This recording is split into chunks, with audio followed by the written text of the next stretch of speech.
고성이는 서재에 앉아 창밖을 바라보며 깊은 생각에 잠겼습니다.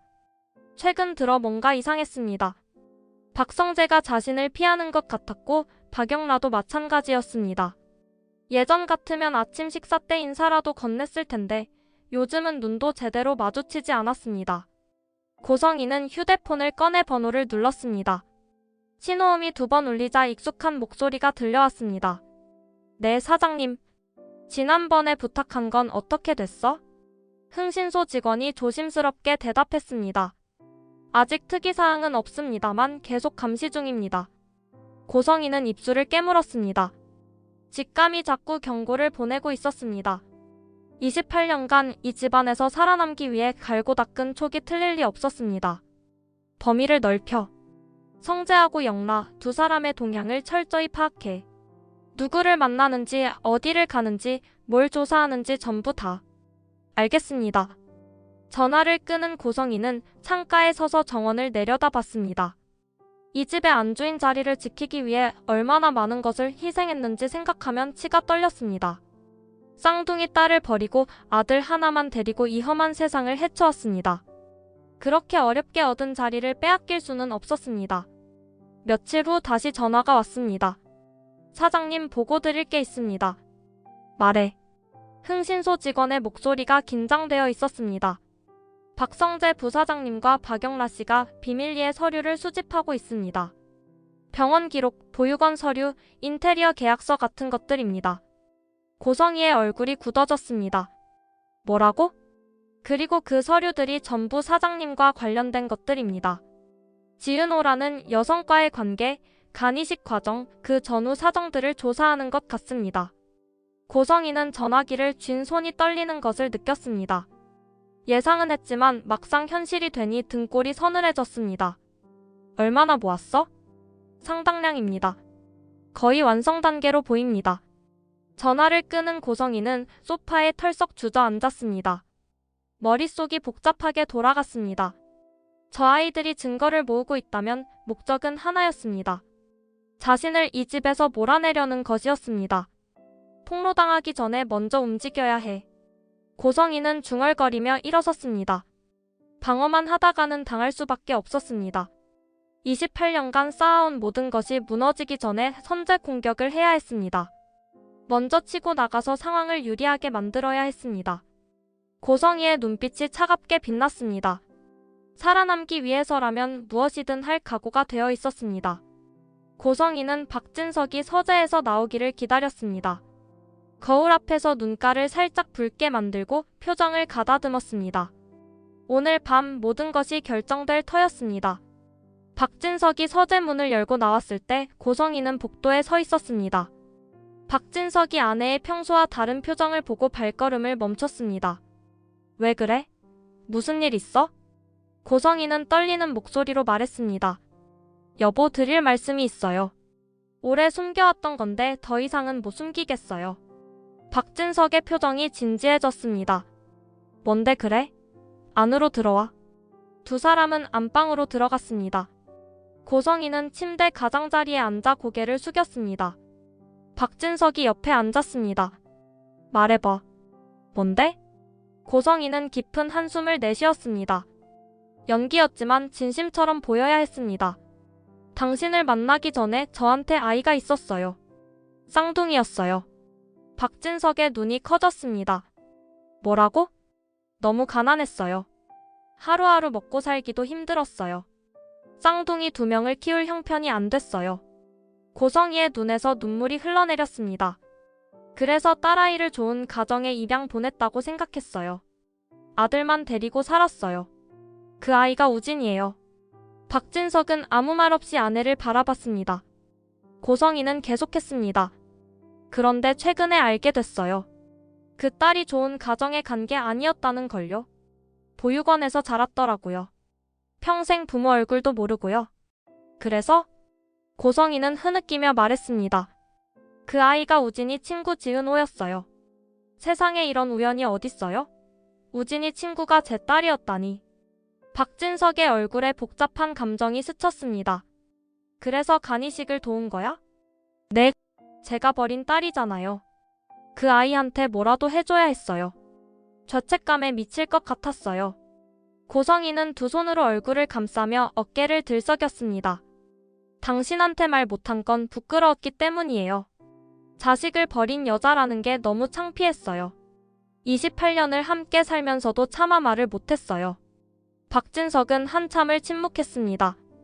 고성이는 속으로 긴장하며 남편의 반응을 살폈습니다. 그래서 그동안 그렇게 힘들어했던 거야? 박진석의 목소리가 부드러워졌습니다. 고성이는 내심 안도하며 고개를 끄덕였습니다. 네, 죄책감이 너무 컸어요. 매일 그 아이 생각에 잠을 못 잤어요. 박진석이 아내의 어깨를 감쌌습니다. 왜 진작 말 안 했어? 나한테까지 숨길 필요가 있었어? 고성이는 남편의 품에 안기며 대답했습니다. 미안해요. 정말 미안해요. 계획대로 되고 있었습니다. 고성이는 눈물 사이로 희미하게 미소를 지었습니다. 박진석은 아내를 품에 안은 채 한참을 가만히 있었습니다. 28년을 함께 살았지만 몰랐던 과거가 있었다는 사실에 마음이 복잡했습니다. 하지만 분노보다는 연민이 앞섰습니다. 그렇게 힘든 시간을 혼자 버텼구나. 고성이는 고개를 들어 남편을 바라봤습니다. 눈가가 붉게 물들어 있었습니다. 용서해줄 수 있어요? 박진석은 아내의 볼에 흐르는 눈물을 손가락으로 닦아주었습니다. 용서할 게 뭐가 있어? 그때 형편이 어려웠으니까 어쩔 수 없었던 거지. 나도 당신 만났을 때 형편이 어떤지 알았잖아. 고성이는 남편의 손을 꼭 잡았습니다. 고마워요. 정말 고마워요. 박진석은 진지한 표정으로 말했습니다. 그 아이 지으노라고 했지? 앞으로 어떻게 할 생각이야? 고성이는 조심스럽게 대답했습니다. 그 아이는 제가 엄마라는 걸 알아요. 하지만 원망이 크더라고요. 당연하죠. 버림받았다고 생각하니까요. 시간이 필요하겠네. 네. 그래서 천천히 관계를 회복하려고요. 억지로 엄마 노릇하려는 게 아니라 그냥 옆에서 지켜보려고요. 박진석은 고개를 끄덕였습니다. 그래. 그게 좋겠다. 급하게 굴면 오히려 역효과야. 고성이는 남편의 품에 더 깊이 파고들었습니다. 심장이 빠르게 뛰고 있었지만 그것은 감동 때문이 아니었습니다. 안도감 때문이었습니다. 당신이 이해해줘서 정말 다행이에요. 혼자 짊어지기엔 너무 무거웠어요. 박진석은 아내의 머리카락을 쓰다듬으며 말했습니다. 이제는 숨기지 마. 부부 사이에 비밀이 있으면 안 돼. 네, 약속할게요. 고성이는 남편의 가슴에 얼굴을 묻은 채 입꼬리를 올렸습니다. 성공이었습니다. 박진석은 자신의 버전을 완전히 믿어버렸습니다. 이제 성재와 영라가 무슨 증거를 들이밀어도 소용없을 터였습니다. 먼저 각인된 이야기가 진실이 되는 법이었습니다. 여보, 우진이 일도 있고 해서 당분간 좀 힘들 것 같아요. 옆에서 많이 도와줘요. 당연하지. 내가 당신 남편인데.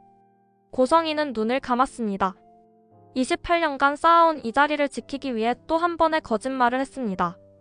하지만 후회는 없었습니다. 살아남는 것이 가장 중요했습니다. 사랑해요. 나도. 두 사람은 한참을 그렇게 안고 있었습니다. 박진석은 아내를 위로하고 있다고 생각했지만 고성이는 승리의 기쁨을 만끽하고 있었습니다. 박성재는 서재에서 박영라와 마주 앉아 있었습니다. 테이블 위에는 그동안 모은 서류들이 수북이 쌓여 있었습니다. 보육원 기록, 병원 서류, 인테리어 계약서, 부동산 임대 내역까지. 고성이의 거짓말을 증명할 수 있는 모든 것이었습니다. 오빠, 이 정도면 충분하지 않아요? 박영라가 조심스럽게 물었습니다. 박성재는 서류를 한 장씩 넘기며 고개를 끄덕였습니다. 충분해. 이제 아버지한테 보여드리기만 하면 돼. 그때 박영라의 표정이 어두워졌습니다. 그런데 오빠, 요즘 아버지가 이상해요. 이상하다니? 엄마한테 더 다정해진 것 같아요. 어제 저녁에도 손을 잡고 계시더라고요. 예전엔 그런 적 없었는데. 박성재의 눈빛이 날카로워졌습니다. 무슨 일이 있었나? 모르겠어요. 갑자기 분위기가 달라졌어요. 박성재는 불안한 예감이 들었습니다. 고성이가 먼저 손을 쓴 것은 아닐까? 그 여자가 가만히 당하고 있을 리가 없었습니다. 아버지한테 물어봐. 새어머니한테 무슨 얘기를 들었는지 박영란은 고개를 끄덕이고 자리에서 일어났습니다. 잠시 후 박영라가 돌아왔습니다. 얼굴이 하얗게 질려 있었습니다. 오빠 큰일 났어요. 왜? 무슨 얘기를 들었어? 박영라가 떨리는 목소리로 말했습니다. 엄마가 아빠한테 다 말했대요. 쌍둥이를 낳았다는 것, 딸을 입양 보냈다는 것, 그 딸이 지은호라는 것까지. 박성재의 얼굴이 굳어졌습니다. 뭐라고? 아빠가 그러는데 엄마가 불쌍하대요. 그렇게 힘든 과거가 있었는데 혼자 숨기고 살았다고요. 이제야 말해줘서 고맙다고요. 박성재는 주먹을 꽉 쥐었습니다. 예상대로였습니다. 고성이가 먼저 각색된 버전을 심은 것이었습니다. 그 여자 역시 보통이 아니야. 어떡해요? 아빠가 완전히 엄마 편이에요. 박성재는 테이블 위에 서류를 내려다봤습니다. 아직 끝난 거 아니야. 우리한테는 증거가 있어. 하지만 아빠가 믿어줄까요? 이미 엄마 말을 믿어버렸는데. 박성재는 단호하게 말했습니다. 아버지는 거짓말을 제일 싫어하시는 분이야. 새어머니가 한 말과 진실이 다르다는 걸 보여드리면 돼. 박영란은 불안한 표정으로 오빠를 바라봤습니다. 정말 괜찮을까요? 괜찮아. 진실은 이기게 되어 있어. 박성재는 서류를 정리하며 결심을 굳혔습니다. 고성이가 먼저 쳤다면 더 강하게 쳐야 했습니다. 박성재와 박영란은 박진석의 서재 앞에 섰습니다. 박성재의 손에는 두툼한 서류 봉투가 들려 있었습니다. 준비됐어? 네. 박성재가 문을 두드렸습니다. 들어와. 두 남매는 서재로 들어갔습니다. 박진석은 책상에 앉아 서류를 검토하고 있었습니다. 아들과 딸이 함께 찾아온 것을 보고 의아한 표정을 지었습니다. 무슨 일이냐? 박성재가 앞으로 나섰습니다. 아버지 드릴 말씀이 있습니다. 말해봐. 박성재는 서류 봉투를 책상 위에 올려놓았습니다.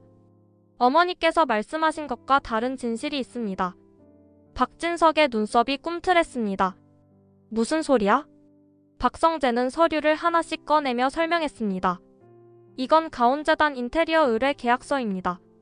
어머니가 지은호 씨에게 의뢰한 프로젝트인데 실제로는 진행된 적이 없습니다. 건물은 6개월 단기 임대였고 공사는 시작조차 안 했습니다. 박진석이 서류를 받아들었습니다. 이건 뭐냐? 어머니가 지은호 씨에게 접근하기 위해 만든 가짜 프로젝트입니다. 박영라가 다른 서류를 내밀었습니다. 이건 병원 기록이에요. 어머니가 지은호 씨와 건강검진을 받을 때 몰래 간 적합도 검사를 시행했어요. 지은호 씨는 그 사실을 몰랐고요. 박진석의 얼굴이 점점 굳어졌습니다. 박성재가 계속했습니다. 어머니는 우연히 딸을 찾은 게 아닙니다. 처음부터 한우진의 간이식을 위해 지은호 씨를 찾아낸 겁니다. 흥신소를 동원해서요. 그게 사실이야? 박진석의 목소리가 낮아졌습니다. 박성재는 고개를 끄덕였습니다. 모든 증거가 여기 있습니다. 어머니가 아버지께 말씀하신 것은 사실이 아닙니다. 교묘하게 각색된 거짓말입니다. 박진석은 서류들을 한 장씩 넘겼습니다. 얼굴에서 핏기가 빠져나갔습니다. 방금 전 아내에게 들은 이야기와 완전히 달랐습니다. 아버지. 박영라가 조심스럽게 말했습니다. 저도 엄마가 이런 사람인 줄 몰랐어요. 하지만 진실을 아셔야 할 것 같아서요. 박진석은 한참을 침묵했습니다. 손에 든 서류가 미세하게 떨리고 있었습니다. 성희를 불러라.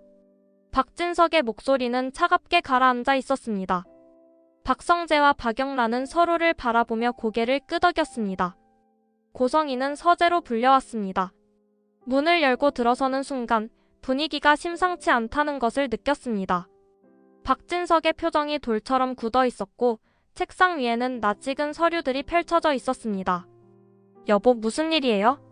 박진석은 대답 대신 서류 한 장을 집어들었습니다. 이게 뭐야? 고성이의 얼굴에서 핏기가 빠져나갔습니다. 그것은 가온재단 인테리어 계약서였습니다. 그건 왜 거기에? 대답해. 이게 뭐냐고. 박진석의 목소리가 날카롭게 변했습니다. 고성이는 재빨리 머리를 굴렸습니다. 그건 지은호한테 일을 맡기려고 했던 프로젝트예요. 딸한테 뭐라도 해주고 싶어서요. 거짓말하지 마. 박진석이 다른 서류를 던졌습니다. 이건 부동산 임대 기록이야. 6개월 단기 임대. 처음부터 공사할 생각 없었던 거지? 고성의 입술이 떨렸습니다. 그건 사정이 있어서요. 사정? 무슨 사정? 박진석이 자리에서 벌떡 일어났습니다. 이건 뭐야? 건강검진 때 몰래 간 적합도 검사한 기록. 지은호는 이 사실을 몰랐다면서? 고성이는 할 말을 잃었습니다. 예상보다 너무 빨리 들통났습니다. 여보, 내 말 좀 들어봐요. 오해가 있어요. 오해? 박진석의 눈에서 불꽃이 튀었습니다. 아까 너한테 들은 얘기랑 이 서류들이 완전히 다르잖아. 뭐가 오해야? 그건 내가 설명하기 어려워서 좀 다르게 말한 거예요. 다르게 말한 게 아니라 거짓말한 거지. 박진석이 소리쳤습니다. 고성이는 움찔하며 한 발 물러섰습니다. 28년이야. 28년을 같이 살았어. 그런데 아직도 나한테 거짓말을 해? 여보. 처음부터 딸을 위해서가 아니었지. 아들 살리려고 딸의 간이 필요했던 거잖아. 그래서 계획적으로 접근한 거고. 고성이는 무릎을 꿇었습니다. 잘못했어요. 제발 용서해줘요. 우진이가 죽을 것 같아서 그랬어요. 엄마로서 어쩔 수가 없었어요. 하지만 박진석의 눈빛은 이미 차갑게 식어 있었습니다. 난 거짓말을 제일 싫어해. 알잖아. 그런데 너는 또 나를 속이려 했어. 하필 내가 제일 싫어하는 방식으로. 고성이는 남편의 바짓가랑이를 붙잡았습니다. 한 번만 기회를 줘요. 박진석은 아내의 손을 뿌리쳤습니다. 나가. 여보. 당장 나가라고 했어. 박진석의 목소리는 더 이상의 대화를 허락하지 않았습니다. 고성이는 떨리는 다리로 일어나 서재를 나왔습니다. 문이 닫히는 소리가 사형선고처럼 무겁게 울렸습니다. 고성이는 침실에 홀로 앉아 있었습니다. 모든 것이 무너지고 있었습니다. 28년간 쌓아온 모든 것이 한순간에 물거품이 되었습니다. 이대로 끝날 순 없어. 고성이는 중얼거리며 일어섰습니다. 아직 카드가 남아 있었습니다. 슈얼츠 그룹의 안주인으로 28년을 살면서 알게 된 것들이 있었습니다. 비자금 이야기, 탈세 정황, 뒷거래 소문들. 고성이는 서랍을 뒤져 그동안 모아둔 메모들을 꺼냈습니다. 파티에서 들은 이야기, 임원들의 술자리 험담, 격리부 직원이 흘린 말들. 확실한 증거는 없었지만 협박 재료로는 충분할 터였습니다. 박진석, 당신이 날 이렇게 내칠 수 있을 것 같아? 고성이는 메모들을 정리하며 계획을 세웠습니다. 조용히 이혼하고 재산 절반을 받아내겠다고. 그렇지 않으면 회사의 어두운 면을 언론에 폭로하겠다고 위협할 생각이었습니다. 28년 동안 내가 얼마나 희생했는데 빈손으로 나갈 순 없어. 하지만 메모들을 다시 살펴보니 불안해졌습니다. 대부분이 소문이었습니다. 직접 본 것은 거의 없었습니다. 확실한 증거라고 할 만한 것이 없었습니다. 그래도 해볼 수밖에 없어. 고성이는 자신을 다독였습니다. 빈손으로 나가느니 차라리 모험을 걸어야 했습니다. 박진석이 소문만으로도 움찔할 수 있었습니다. 대기업 총수에게 스캔들은 치명적이니까요. 내일 아침에 말하자. 냉정하게, 사무적으로. 고성이는 메모들을 봉투에 넣고 서랍에 숨겼습니다. 떨리는 손을 진정시키며 심호흡을 했습니다. 살아남아야 해. 무슨 수를 써서라도. 창밖으로 어둠이 내려앉고 있었습니다. 고성이는 거울에 비친 자신의 얼굴을 바라봤습니다. 56년 인생에서 가장 큰 위기였습니다. 하지만 포기할 수는 없었습니다. 가난에서 벗어나기 위해 몸부림쳤던 어린 시절부터 재벌가의 안주인 자리까지 올라오기 위해 버린 것들이 너무 많았습니다. 난 절대 무너지지 않아. 고성이는 주먹을 꽉 쥐었습니다. 마지막 승부를 걸어야 했습니다. 다음 날 아침 고성이는 박진석의 서재로 찾아갔습니다. 박진석은 차갑게 아내를 바라봤습니다. 할 말 있으면 해. 고성이는 의자에 앉으며 침착하게 말했습니다. 이혼하죠. 조용히. 박진석의 눈썹이 꿈틀했습니다. 조용히? 네. 서로 체면도 있잖아요. 조용히 정리하고 재산은 절반으로 나눠요. 박진석은 코웃음을 쳤습니다. 네가 무슨 자격으로 절반을 요구해? 고성이의 눈빛이 날카로워졌습니다. 28년 동안 이 집안을 위해 헌신한 대가예요. 그리고 당신도 조용히 끝내는 게 좋을 거예요. 그게 무슨 뜻이야? 고성이는 천천히 말했습니다. 슈홀츠 그룹에 대해 내가 아는 게 좀 있어요. 비자금 이야기, 탈세 정황, 그런 것들. 조용히 헤어지지 않으면 언론에 다 폭로할 거예요. 박진석은 잠시 침묵했습니다. 그러더니 웃음을 터뜨렸습니다. 하! 고성이는 당황했습니다. 뭐가 웃겨요? 네가 뭘 안다고 그래? 비자금? 탈세? 그런 거 없어. 거짓말하지 마세요. 내가 28년을 살면서 들은 게 있어요. 박진석은 웃음을 거두고 진지하게 말했습니다. 들은 거? 소문 말하는 거야? 난 정직하게 경영해왔어. 세무조사 받아도 떳떳해. 마음대로 폭로해봐. 아무것도 안 나올 거야. 고성이의 얼굴이 굳어졌습니다. 정말이에요? 정말이지. 네가 뭘 들었는지 모르겠지만 그건 다 헛소문이야. 확인해봐. 고성이는 말문이 막혔습니다. 허풍이 통하지 않았습니다. 손에 쥔 카드가 휴지 조각이 되어버렸습니다. 나한테 협박할 생각이었어? 박진석의 목소리가 차가워졌습니다. 28년을 같이 살았는데 헤어지면서 협박을 해? 네가 그런 사람이었어? 고성이는 고개를 떨궜습니다. 더 이상 할 말이 없었습니다. 변호사한테 연락할게. 재산 분할은 법대로 해.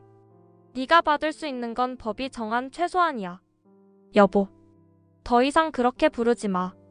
우리 사이는 끝났어. 박진석은 자리에서 일어나 서재를 나갔습니다. 고성이는 홀로 남아 허탈하게 웃었습니다. 모든 카드가 소진되었습니다. 며칠 후 박성재가 고성이를 찾아왔습니다.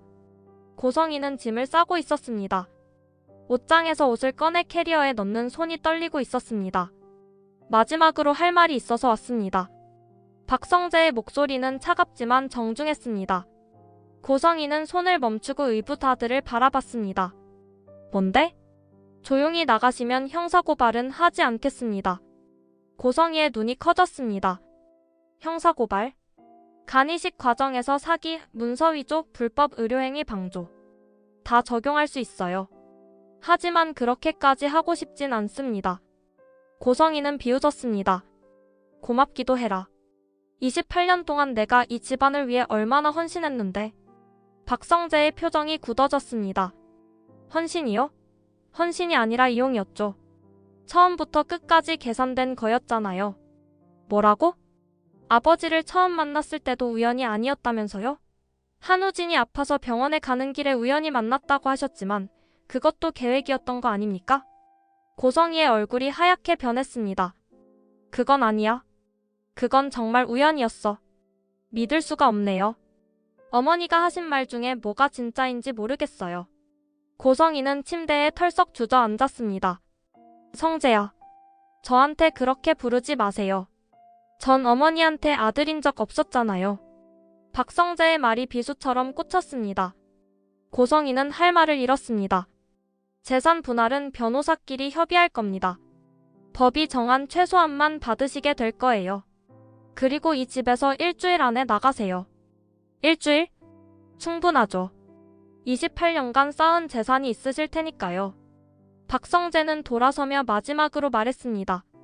앞으로 우리 가족한테 연락하지 마세요. 영라한테도요. 문이 닫히고 고성이는 혼자 남았습니다. 텅 빈 방에서 그녀의 흐느낌만이 울려 퍼졌습니다. 고성이는 작은 원룸에 홀로 앉아 있었습니다. 28년간 살았던 저택과는 비교도 안 되는 좁은 공간이었습니다. 창문으로 들어오는 햇살마저 초라해 보였습니다. 어쩌다 이렇게 됐을까? 고성이는 중얼거리며 벽을 바라봤습니다. 모든 것이 끝났습니다. 협박도 통하지 않았고 거짓말도 들통났습니다. 박진석은 이혼 서류에 도장을 찍었고 재산 분할은 최소한에 그쳤습니다.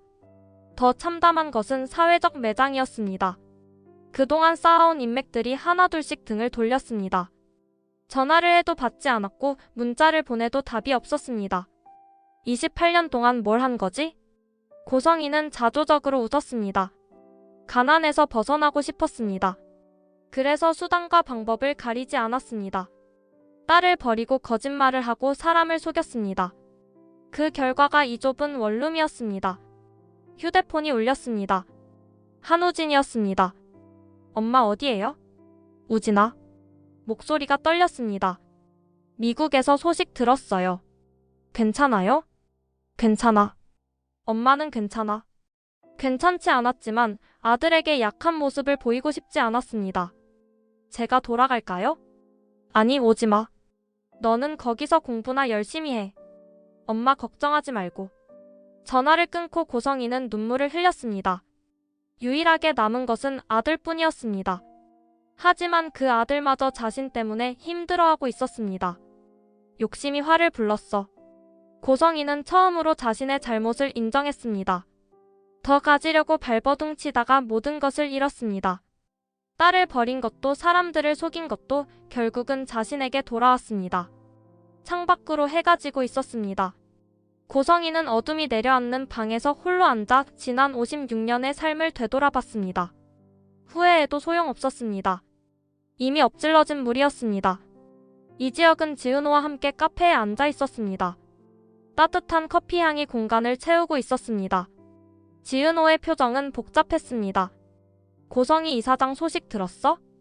지은호가 조심스럽게 물었습니다. 이지혁은 고개를 끄덕였습니다. 들었어. 이혼당하고 집에서 쫓겨났다더라. 지은호는 커피잔을 내려다보며 한숨을 쉬었습니다. 이상해요. 치워내야 하는데 뭔가 씁쓸해요. 이지혁은 지은호의 손을 잡았습니다. 당연하지. 그래도 네 생모잖아. 생모라고 해서 정이 가는 건 아닌데 그냥 뒷맛이 개운하지가 않아요. 이지혁은 지은호의 손을 꼭 쥐었습니다. 은호야, 이제 다 끝났어. 앞으로는 좋은 일만 있을 거야. 지은호는 고개를 들어 이지혁을 바라봤습니다. 선배가 옆에 있어서 버틸 수 있었어요. 진짜 고마워요. 고맙긴. 내가 더 고맙지. 지은호가 의아한 표정을 지었습니다. 왜요? 네가 날 용서해줬잖아. 과거의 못난 나를. 지은호는 희미하게 웃었습니다. 그건 선배가 변했으니까요. 예전 선배였으면 절대 안 용서했을 거예요. 이지혁은 진지하게 말했습니다. 약속할게. 평생 후회하게 안 할 거야. 믿어줘. 지은호는 이지혁의 어깨에 머리를 기댔습니다. 믿어요. 믿으니까 옆에 있는 거예요. 창밖으로 햇살이 쏟아지고 있었습니다. 두 사람은 한참을 아무 말 없이 앉아 있었습니다. 그동안의 힘든 시간이 주마등처럼 스쳐 지나갔습니다. 선배. 응? 우리 앞으로 행복하자. 이지혁은 지은호의 머리카락을 쓰다듬었습니다. 당연하지. 행복하게 해줄게. 약속해. 지은호의 눈가가 촉촉해졌습니다. 오랜 시간 동안 상처받고 힘들었지만 이제는 끝났습니다. 옆에 믿을 수 있는 사람이 있었습니다. 고마워요. 정말 고마워요. 이지혁은 대답 대신 지은호의 손을 입술에 가져다 댔습니다. 말보다 행동으로 보여주고 싶었습니다. 박성재의 집에 네 사람이 모였습니다. 박성재와 이수빈, 이지원과 박영라. 거실에는 와인과 안주가 차려져 있었습니다. 진짜 끝난 거 맞아요? 이수빈이 조심스럽게 물었습니다. 박성재는 고개를 끄덕였습니다. 응. 이제 더 이상 방해할 사람 없어. 박영라가 안도의 한숨을 내쉬었습니다. 휴, 솔직히 무서웠어요. 엄마가 뭔 짓을 할지 몰라서요. 이지환이 박영라의 어깨를 감쌌습니다. 이제 괜찮아. 네 인생은 네 거야. 박영라는 이지환에게 기대며 웃었습니다. 오빠 덕분이에요. 오빠가 없었으면 못 버텼을 거예요. 이수빈이 박성재를 바라보며 말했습니다. 오빠, 이제 우리 떳떳하게 만나도 되는 거죠? 박성재는 이수빈의 손을 잡았습니다. 당연하지. 숨을 필요 없어. 박성재가 갑자기 진지해졌습니다. 자리에서 일어나 이수빈 앞에 무릎을 꿇었습니다. 오빠? 뭐해요? 이수빈이 당황했습니다. 박성재는 주머니에서 작은 상자를 꺼냈습니다. 수빈아, 나랑 결혼해줄래? 이수빈의 눈이 휘둥그레졌습니다. 진짜요? 응. 진짜. 박성재가 상자를 열었습니다. 반지가 빛나고 있었습니다. 나는 네가 아니면 안 돼. 평생 함께하고 싶어. 이수빈의 눈에서 눈물이 흘렀습니다. 당연히 좋아요. 100번이라도 좋아요. 두 사람이 포옹했습니다. 박영라와 이지환이 박수를 쳤습니다. 축하해요, 오빠. 잘됐다, 수빈아. 이지환이 박영라를 바라봤습니다. 우리도 언젠가 저렇게 될 수 있겠지? 박영라가 얼굴을 붉히며 대답했습니다. 글쎄요. 오빠가 잘하기에 달렸죠. 야, 그건 너무하다. 네 사람의 웃음소리가 거실에 울려 퍼졌습니다. 고성이라는 그늘이 걷히고 모두가 자유로워졌습니다. 오히려 그 방해가 네 사람을 더 단단하게 만들어 주었습니다. 박성재가 와인잔을 들었습니다. 우리 모두의 행복을 위해 4개의 잔이 부딪혔습니다. 맑은 소리가 새로운 시작을 알렸습니다. 화창한 봄날이었습니다. 하늘은 맑고 바람은 따스했습니다. 웨딩홀에는 하객들이 가득 차 있었습니다. 이지혁은 신랑 대기실에서 거울을 보고 있었습니다. 흰색 턱시도가 잘 어울렸습니다. 박성재가 옆에서 넥타이를 매만져 주었습니다. 긴장되냐? 솔직히 좀. 박성재가 웃었습니다. 지혁아, 넌 잘할 거야. 확신해. 고마워, 성재야. 한편 신부 대기실에서 지은호는 웨딩드레스 자락을 매만지고 있었습니다. 이수빈과 박영라가 옆에서 들떠 있었습니다. 언니 진짜 예뻐요. 드레스 진짜 잘 어울려요. 지은호는 거울 속 자신을 바라보며 미소 지었습니다. 고마워, 얘들아. 문이 열리고 이상철이 들어왔습니다. 단정한 정장을 입은 모습이었습니다. 은호씨 준비됐어요? 지은호는 눈시울이 붉어졌습니다. 아버님, 오늘은 내가 아버지 역할을 해도 되겠지요? 지은호는 고개를 끄덕였습니다. 감사합니다. 정말 감사합니다. 버진로드의 음악이 울려 퍼졌습니다. 이상철이 지은호의 손을 잡고 천천히 걸어 나왔습니다. 하객들의 시선이 집중되었습니다.